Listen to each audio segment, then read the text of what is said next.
ख्रिस्त सभा हे एक विशाल कुटुंब आहे आणि प्रत्येक कुटुंब ही ख्रिस्त सभेची चिमुकली प्रतिकृती आहे. शब्द आहेत संत पोप जॉन पॉल दुसरे यांचे. ख्रिस्ताठाई माझ्या प्रिय बंधू भगिनींनो, अरविंदाक्ष मेनन केरळमध्ये अतिशय घरांदाज कुटुंबामध्ये जन्माला आलेला हा माणूस, चांगल्या प्रकारची गव्हर्नमेंटची नोकरी असलेली, घरासमोर 3-4 मंदिरं असलेली, रात्रंदिवस घरामध्ये धार्मिक पूजा अर्चा वगैरे सुरू असायची, अशा प्रकारच्या वातावरणामध्ये लहानाचा मोठा झालेला हा माणूस. आणि अचानक त्याची नोकरी गेली. नोकरी गेल्यानंतर त्याने खूप प्रार्थना करण्याचा प्रयत्न केला. बऱ्याच ठिकाणी तीर्थयात्रेला तो जाऊन फिरून आला, परंतु नोकरी काही परत आली नाही.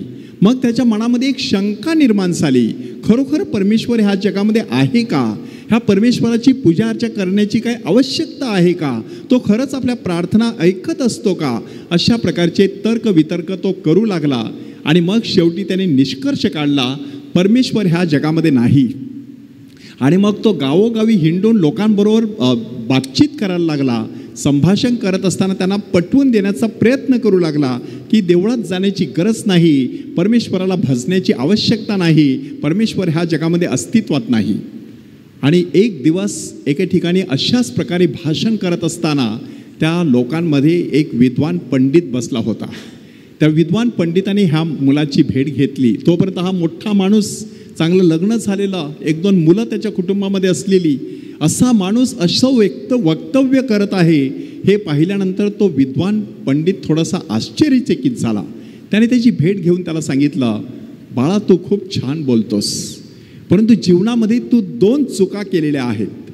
पहिली चूक म्हणजे खऱ्या परमेश्वराचा तू शोध घेतलाच नाही, आणि दुसरी चूक म्हणजे परमेश्वर ह्या जगामध्ये अस्तित्वात आहे ह्यावरती तू शंका घेऊन निष्कर्ष काढलेला आहे की परमेश्वर ह्या जगात नाहीच. तुला अजून शोध घेण्याची गरज आहे. त्यासाठी बायबल वाचायला तू सुरुवात कर. आणि ह्या माणसाला आश्चर्य वाटलं, एक विद्वान पंडित मला सांगत आहे बायबल वाचायला, हरकत नाही, एक शेवटचा प्रयत्न करूया. त्याने बायबल विकत घेतलं, बायबल वाचायला सुरुवात केली. वर्षभर तो बायबल वाचत होता. आतमध्ये काहीतरी घडत होतं. हळूहळू त्याच्या परिवर्तनाचा प्रवास सुरू झालेला होता. आणि मग प्रेषितांची कृत्ये ह्या पुस्तकापर्यंत तो येऊन पोहोचला. आणि त्या ठिकाणी एका वाक्याने त्याच्या हृदयाची पकड घेतली, प्रभू येशू ख्रिस्तावरती विश्वास ठेव, तुझे आणि तुझ्या घराण्याचे तारण होईल. त्याची पत्नी कॉन्व्हेंट स्कूलमध्ये शिकलेली, तिला थोड्या ख्रिस्ती प्रार्थना येत होत्या. अधूनमधून त्या आमच्या स्वर्गीय बापा नमो कृपा पूर्ण मरिये अशी प्रार्थना ती म्हणायची. ते त्याला आठवलं आणि आतमध्ये एक प्रकारचा एक दिव्य अग्नी असा जागृत झाला. त्याला वाटलं की खरोखरच प्रभू येशू ख्रिस्तावरती विश्वास ठेवून बघूया काय होतं. रात्रीची वेळ, पत्नी तिच्या खोलीमध्ये प्रार्थना करत बसलेली, हा तिच्या शेजारी जाऊन गुडघे टेकतो. मेणबत्त्या प्रज्वलित झालेल्या आमच्या स्वर्गीय बापा ही प्रार्थना दोघांच्या मुखातून बाहेर पडत असलेली. आणि त्या रात्री ह्या माणसाचं परिवर्तन झालं. परिवर्तन झाल्यानंतरच्या घटना घडल्या, त्याच्यावरती जणू काही परमेश्वराने शिक्कामोर्तब केला की त्याची जी नोकरी गेली होती, 12-13 वर्षे हा माणूस नोकरी विना वन भटकत होता, एका आठवड्यामध्ये त्याचीच नोकरी त्याला परत मिळाली. आणि नुसती मिळाली नाही तर एवढ्या वर्षाचा सगळा पगार सुद्धा त्याला देण्यात आला. त्याला आश्चर्याचा मोठा धक्का बसला, हे कसं शक्य आहे? त्याची मुलगी इंजिनिअरिंग करण्याची इच्छा बाळगून होती आणि प्रवेश फार जटिल होता. 80 फक्त जागा होत्या आणि हिचा नंबर लागला होता 89. अशा पार्श्वभूमीवरती आता ॲडमिशन अशक्य आहे असा विचार ह्या माणसाने केला. परंतु परमेश्वराला काहीच अशक्य नाही. अचानक कॉलेजमधून ह्या मुलीला कॉल येतो आणि सांगितलं जातं की 10-12 लोकांनी माघार घेतलेली आहे, त्यांच्या जागा रिकाम्या झालेल्या आहेत, तुझा नंबर लागलेला आहे. दुसरी मुलगी कम्प्युटर सायन्स करण्याचा विचार करत होती. त्याच्यासाठी एक प्रवेश परीक्षा तिने दिलेली आणि त्या प्रवेश परीक्षेमध्ये तिला अक्षरशः 0 मार्क्स मिळाले. 0 मार्क्स मिळालेल्या मुलीला आता प्रवेश अशक्य आहे असा विचार करून संपूर्ण कुटुंब पोट्टा केरळ ह्या ठिकाणी रिट्रीटसाठी निघून गेला. रिट्रीटवरून परत आल्यानंतर त्यांच्या दरवाजाला एक लखोटा एन्व्हलप लावलेलं दिसला. तो उघडून बघितल्यानंतर त्या ठिकाणी सांगण्यात आलं होतं, तुमच्या मुलीला ॲडमिशन मिळालेलं आहे, येऊन सगळी कार्यवाही पूर्ण करायची आहे. आणि त्यांना आश्चर्य वाटलं. ते सरळ प्रिन्सिपलच्या ऑफिसमध्ये गेले आणि त्यांना विचारलं, हे कसं शक्य झालेलं आहे. प्रिन्सिपलने सांगितलं की ती प्रवेश परीक्षा फक्त मुलांसाठी होती, मुलींना प्रवेश मोफत आहे. अशा प्रकारे तुझं आणि तुझ्या घराण्याचं तारण होईल हे जे सांगण्यात आलं होतं ते अरविंदाक्ष मेनन ह्यांनी मनापासून स्वीकारलं. त्याच्या संपूर्ण कुटुंबाचं तारण झालं. आज अरविंदाक्ष मेनन केरळ पोट्टा ह्या ठिकाणी ख्रिस्ती धर्माची प्रवचनं देत फिरत आहे. त्याच्या संपूर्ण कुटुंबाचा जो अनुभव आहे तो डिवाइन हार्मनी नावाच्या पुस्तकामध्ये सविस्तरपणे त्याने वर्णन केलेलं आहे. त्याचं एक मराठी भाषांतर मीना हळदणकर नावाच्या व्यक्तीने मराठीमध्ये केलेलं आहे. एकच देवाला भज. कशा प्रकारे परमेश्वर एखाद्या कुटुंबामध्ये आणि त्या कुटुंबाद्वारे कार्य करत असतो त्याचं हे बोलकं उदाहरण आहे. आज आपण पवित्र मरिया कुटुंबाची राणी ह्या विषयावरती चिंतन करत आहोत. 22 नोव्हेंबर 1981 ह्या दिवशी फॅमिलियारिस कॉन्सोर्शियम नावाचे पोप महोदयांचे एक परिपत्रक प्रसिद्ध झालं. पोप जॉन पॉल दुसरे ह्यांनी त्याद्वारे एक महत्त्वाचा संदेश संपूर्ण जगाला देण्याचा प्रयत्न केलेला आहे की आपल्या कुटुंबामध्ये पवित्र मरिया आपल्याला कशासाठी हवी आहे. त्यांनी 3 कारणं सांगितलेली आहेत आणि 3 कारणं इंग्रजीमध्ये कशी ऐकू येतात बघा. To bless, to guide and to protect. की आपल्याला आशीर्वाद देण्यासाठी, आपल्याला मार्गदर्शन करण्यासाठी आणि आपलं संरक्षण करण्यासाठी आपल्याला माऊलीची गरज आहे. म्हणून आधुनिक जगामध्ये ख्रिस्ती कुटुंबाचं स्थान काय आहे ते ह्या परिपत्रकामध्ये त्यांनी 5 मुद्द्याच्या द्वारे आपल्यासमोर सादर केलेला आहे. पहिला मुद्दा ते सांगतात, कुटुंबामध्ये धार्मिकता असणं गरजेचं आहे. श्रद्धेचा दीप जर कुटुंबामध्ये तेवत असेल तर बाहेर कोणताही वणवा लागला असेल तर त्याची झळ आपल्या कुटुंबाला पोहोचू शकत नाही. कारण अध्यात्माचा दीप सतत आपल्याला ताजं टवटवीत ठेवत असतो, अंतर्यामी बलसंपन्न करत असतो. दुसरा मुद्दा त्यांनी सांगितलेला आहे, मानवी प्रतिष्ठा अबाधित राखायची. प्रत्येक व्यक्ती परमेश्वराच्या नजरेमध्ये मौल्यवान आहे. कुटुंबाचं सुंदर असं कोंदण त्याला लाभलेलं आहे. त्याच्यामध्ये त्या व्यक्तीची वाढ होत असते. 2 वयोगटांकडे पोप महोदय आपलं लक्ष केंद्रित करून घेतात, वेधून घेतात. पहिला वयोगट आहे छोटी मुलं आणि दुसरा वयोगट आहे म्हातारी माणसं. ते म्हणतात की हे 2 वयोगट अत्यंत असुरक्षित अवस्थेमध्ये जीवन जगत असतात. एक प्रकारे परावलंबी जीवन जगत असतात. त्यांना जर कुटुंबाने आधार दिला नाही तर ते दुसऱ्या कोणाकडे बघणार. अशा प्रकारचा प्रश्न त्यांनी त्या ठिकाणी विचारलेला आहे. फॅमिलियारिस कॉन्सोर्शियो ह्या लॅटिन शब्दाचा अर्थ आहे फेलोशिप ऑफ द फॅमिली. कुटुंबामधून ही सहभागिता मिळाली नाही तर माणसाने कुठे वणवण भटकत राहायचं असा प्रश्न पोप महोदयांनी त्या ठिकाणी विचारलेला आहे. म्हणून ख्रिस्ती कुटुंबामध्ये गर्भपाताला कुठल्याही प्रकारे स्थान नसावं. छोट्या मुलांची चांगल्या प्रकारे काळजी घेतली जावी, ज्येष्ठांचा आदर केला जावा असं पोप महोदय त्या ठिकाणी आपल्याला सांगत आहेत. तिसरा मुद्दा आहे सेवा. खरं ख्रिस्ती कुटुंब जे असतं त्याला शेजार प्रीतीचं फळ आलेलं असतं. असं फळ ज्यावेळेला कुटुंबाला येत असतं तेव्हा ते कुटुंब स्वतःपुरतंच जीवन जगत नाही, त्याचं विस्तारित कुटुंब म्हणजे एक्सटेंडेड फॅमिली निर्माण होत असते आणि त्याद्वारे जीवनामध्ये सुखदुःखात, आजारात, आरोग्यात परमेश्वराचं अस्तित्व एकमेकांना जाणवू लागतं. त्यानंतर परिश्रम आणि प्रेम ह्यांची कुटुंबामध्ये व्यवस्थितपणे सांगड घातली गेली पाहिजे. आई वडील एवढे काबाड कष्ट करतात की मुलांकडे लक्ष द्यायला वेळच नाही. त्यांना गरज आहे प्रेमाची. म्हणून प्रेम आणि परिश्रम ह्यांच्यामध्ये समतोल साधणं गरजेचं आहे असं पोप महोदय सांगत आहेत. आणि 5वा मुद्दा ते आपल्यासमोर सादर करत आहेत, सुवार्ता प्रसार.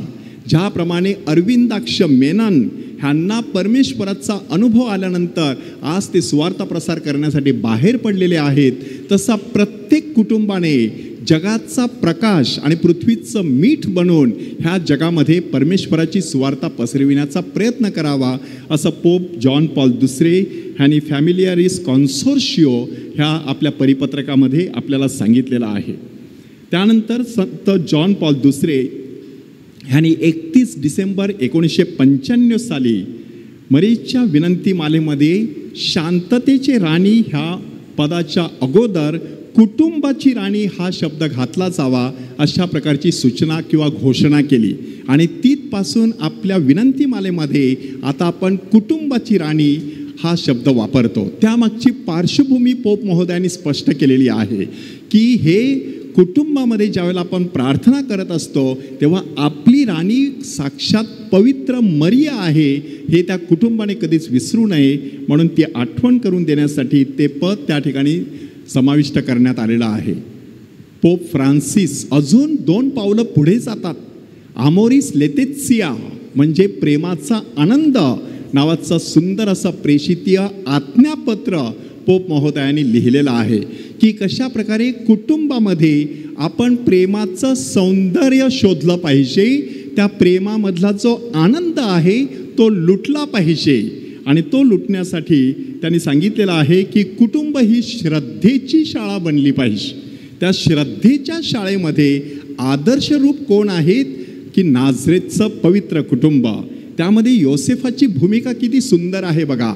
एकदा सुद्धा हा माणूस तोंड उघडत नाही तरी देखील कुटुंब किती छानपैकी सांभाळतो, कशा प्रकारे श्रम करतो आणि सुतार म्हणून सगळ्या लोकांमध्ये लोकप्रिय होतो, कशा प्रकारे श्रद्धा ठेवतो, देवदूताच्या शब्दाला मान देतो, त्यानुसार आज्ञाधारकपणे आपलं जीवन जगतो आणि पवित्र मरियेवरील आणि येशू बाळावरील आपलं प्रेम किती मनापासून तो व्यक्त करतो हे बायबलच्या नव्या करारातील शुभवर्तमानामध्ये आपल्या दृष्टीस पडतं. त्याचबरोबर पवित्र मरिया तिचे 3 गुण पोप महोदयांनी अधोरेखित केलेले आहेत. पावित्र्य, शुद्धता आणि धार्मिकता हे आपल्या कुटुंबाचं भूषण असणं गरजेचं आहे. पावित्र्य, शुद्धता आणि आध्यात्मिकता जर धार्मिकता जर असेल तर आपल्या कुटुंबातून शिवीगाळ होऊ शकत नाही. आपल्या कुटुंबात अश्लीलतेला कुठल्याही प्रकारे थारा देता येत नाही. अनैतिकतेला कुठल्याही प्रकारचा वाव तिथे नसावा. पोर्नोग्राफीसारखे गोष्टी आपल्या कुटुंबात होता कामा नये, कारण आपल्या कुटुंबाची राणी आहे साक्षात पवित्र आई वडिलांच्या आज्ञेमध्ये राहिला, माणसाच्या आणि देवाच्या कृपेत वाढत गेला, हे आपल्याला पोप महोदय आठवणीनुसार सांगत असतात. फातिमा ह्या ठिकाणी पवित्र मरियेने जे 6वं दर्शन दिलं तो उद्याचा दिवस आहे 13 ऑक्टोबर 1917. त्या 6व्या दर्शनामध्ये तिने खंत कोणती व्यक्त केलेली आहे बघा. बरीचशी लग्ने व्यवस्थित नाहीत, पती पत्नी पापाच्या चिखलामध्ये लोळत आहेत. पवित्र मरियेने खंत व्यक्त केलेली आहे. लग्ने व्यवस्थित नाहीत, विवाहपूर्व आणि विवाह बाह्य संबंधांना कुठेतरी थारा दिला जात आहे. म्हणून निष्ठा जी आहे ती निष्ठा हा कुटुंबाचा पाया असतो. पती पत्नीमध्ये कुठल्याही प्रकारे एकनिष्ठेला तडा जाऊ नये, त्यासाठी दोघांनी जपणं गरजेचं आहे. त्यासाठी पवित्र मरियेनेच एक इलाज त्या 3 मुलांसमोर सादर केला. तिने सांगितलं की माझं निष्कलंक हृदय, ज्या हृदयातून परमेश्वर लोकांना कृपादानांचं वाटप करत असतो, ते माझं निष्कलंक हृदय आणि माझ्या पुत्राचं अतिपवित्र हृदय ह्यांची कुटुंबात सतत भक्ती केली जावी. त्या हृदयाकडे अधूनमधून बघायचं, स्वतःच्या हृदयाकडे बघायचं. किती तफावत आहे आणि किती साम्य आहे हा प्रश्न स्वतःला विचारायचं. ख्रिस्त सभेमध्ये एकूण 7 साक्रामेंती आहेत. त्यातील 7वं साक्रामेंत लग्न आहे आणि ते सेवेचं साक्रामेंत आहे. ह्या सेवेच्या साक्रामेंतामध्ये आपल्याला एकमेकांची सेवा करण्यासाठी पाचारण केलं जात असतं. 5 प्रकारची सेवा पती पत्नींनी एकमेकांची करावयाची सेवा, आजारात आरोग्यात सुखदुःखात एकमेकांशी एकनिष्ठ राहायचं, एकमेकांची सेवा करायची. नंतर मुलांना जन्म द्यायचा, ख्रिस्ती पद्धतीने त्यांचं संगोपन करायचं, ही देखील सेवा आहे. एकमेकांच्या कुटुंबाची सेवा करायची, म्हणजे पतीने पत्नीच्या माहेरच्या कुटुंबाची आणि पत्नीने पतीच्या घरातील सगळ्या लोकांची सेवा करण्यासाठी कटिबद्ध राहायचं, अशा प्रकारचं वचन आपण त्या ठिकाणी देत असतो. त्यानंतर समाजाची सेवा, की ज्या वेळेला मुलं लग्न करण्यासाठी देवळात येतात तेव्हा ते तरुण तरुणी असतात, परंतु लग्न साक्रामेंट स्वीकारल्यानंतर त्यांना स्त्री पुरुष अशा शब्दाने संबोधलं जातं. आता ते समाजाची सेवा करण्यासाठी बाहेर पडत आहे असं त्यातून सूचित केलं जातं. आणि 5वी सेवा आहे ख्रिस्त सभेची सेवा. कुटुंब संस्था कशासाठी स्थापन करायची, तिथेच जन्माला येत असतात पोप जॉन पॉल दुसरी सारखी उत्तुंग अशी व्यक्तिमत्वे. तिथेच जन्माला येत असतात मदर तेरेसा सारखं उत्तुंग असं व्यक्तिमत्व.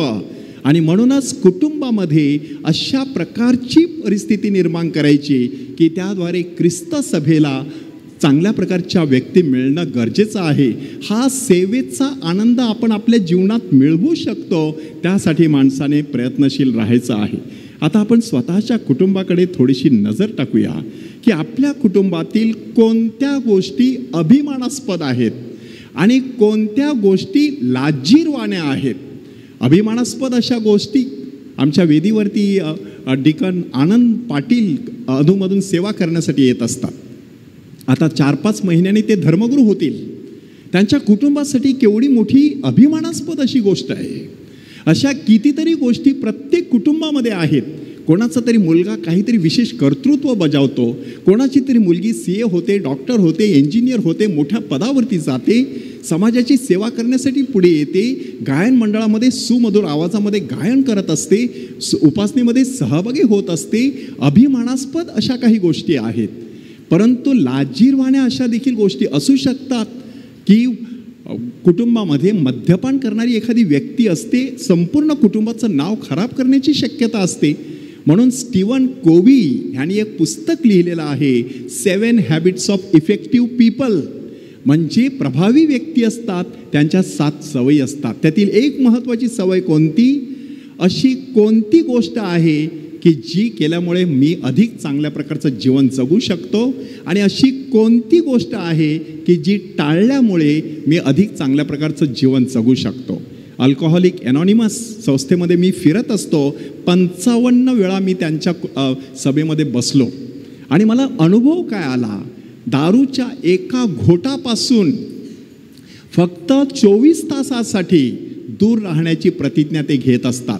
40 वर्षे दूर असलेला एक माणूस आम्हाला सांगतो की मी जेव्हा सुरुवात केली तेव्हा माझ्याकडे फक्त सायकल होती, हळूहळू पैसे वाचले आणि स्कूटी घेतली, नंतर आणखी चांगली स्प्लेंडर घेतली, मग छोटीशी कार घेतली, नंतर मर्सिडीज बेन्झ घेतली, आता मी भारतभर विमानाने फिरतो. दारूचा एक घोट दूर ठेवा, अमृताचं एक बोट आपल्या जिभेला स्पर्श करून गेल्याशिवाय राहत नाही. त्याद्वारे जीवन किती सुंदर बनू शकतो. कोणती अशी गोष्ट आहे की ज्यापासून मला दूर राहायचं आहे, कोणती अशी गोष्ट आहे जी माझ्या कुटुंबामध्ये झाली पाहिजे. प्रार्थना असू शकते, धार्मिक विषयावरती चर्चा असू शकते, एकमेकांचं कोड कौतुक असू शकतं. ह्याद्वारे कुटुंबामध्ये परमेश्वराचं राज्य आपण आणू शकतो. आपल्या कुटुंबामध्ये सुधारणेसाठी काही वाव आहे का, आपल्या कुटुंबामध्ये अशा काही गोष्टी करण्याची गरज आहे का की ज्याद्वारे आपण खरोखरच एकमेकांना परमेश्वराचं दर्शन घडवू शकतो. रतन टाटा ह्यांचं अगदी अलीकडे निधन झालं. त्यांनी एक अनुभव कथन केलेला आहे. ते म्हणतात की माझ्या जीवनामध्ये मी बऱ्याच वेळेला पैशाच्या मागे धावत राहिलो, नंतर मौल्यवान गोष्टी मी जमा करत राहिलो, नंतर आपल्याला चांगल्या प्रकारचं कर्तृत्व कसं बजावता येईल त्याच्या मागे मी लागलो, आणि तरीसुद्धा मी आनंदी नव्हतो. मग शेवटी मी गोरगरिबांना मदत करायला सुरुवात केली आणि विशेष करून जे विकलांग आहेत त्यांच्यासाठी व्हीलचेअर देण्याचा कार्यक्रम आखला.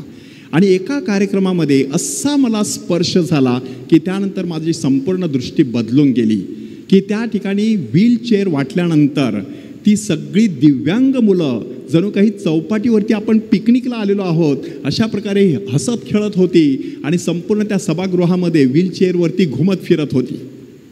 त्यांच्या चेहऱ्यावरचं हास्य बघितल्यानंतर मला खूप मोठा आनंद झाला आणि मी निघणार इतक्यात एका मुलाने माझा पाय पकडला आणि मी खाली वाकलो, त्याच्या डोक्यावरून हात फिरवला आणि परत पुढे चालू लागलो, पण पुन्हा त्याने पाय पकडला. तेव्हा मी त्याला विचारलं काय झालेलं आहे. तुला अजून काय हवं आहे का? अगदी प्रेमाने मी विचारलं आणि त्या मुलाने किती सुंदर वाक्य म्हटलं बघा, मला तुमचा चेहरा व्यवस्थितपणे बघू द्या, की जेणेकरून जेव्हा मी स्वर्गात जाईन तेव्हा मी तुम्हाला तिथे ओळखू शकेन. आपल्यामध्ये परमेश्वराचं दर्शन कोणाला तरी घडत आहे, ही आपल्या कुटुंबाची फार मोठी कमाई असते.